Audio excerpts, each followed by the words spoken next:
Hello friends, நம்ம இன்றைக்கி வீடியோவில் எதை பற்றி பார்க்க போகிறோன்னா, ஒரு பிகினியர் ட்ரேடருக்கும் ஆல்ரெடி ட்ரேட் பண்ணியிருக்கிற ட்ரேடருக்கும் என்ன வித்தியாசம் தான் பார்க்க போகிறோம். ஒரு பிகினியர் ட்ரேடர் பார்த்திங்கன்னா, ஒரு நாளைக்கு ஒரு ப்ராஃபிட் எடுத்துட்டான்னா இன்னொரு ப்ராஃபிட் எடுக்கலாம் அந்த அமௌண்ட் போட்டு பார்ப்பான். அந்த ப்ராஃபிட் வந்துச்சுன்னா இன்னொரு ப்ராஃபிட் பார்க்கலான்னு பார்ப்பான். பட் அந்த அமௌண்ட் லாஸ் ஆகிடும். அந்த டபுள் மணியும் அவர் போட்ட அமௌண்ட்டும் லாஸ் ஆகிடும், அவர் ப்ராஃபிட் எடுத்த அமௌண்ட்டையும் லாஸ் ஆகிடும்.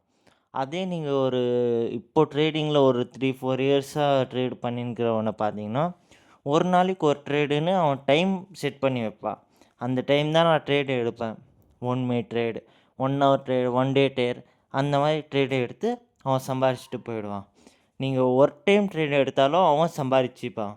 நீங்கள் ஒரே ட்ரேடை நீங்கள் எத்தனை டைம் அமௌண்ட் போட்டு எடுத்தாலும் உங்களுக்கு லாஸ் தான் ஆகும். ஸோ டார்கெட் ஃபிக்ஸ் பண்ணி நீங்கள் ட்ரேட் எடுங்க.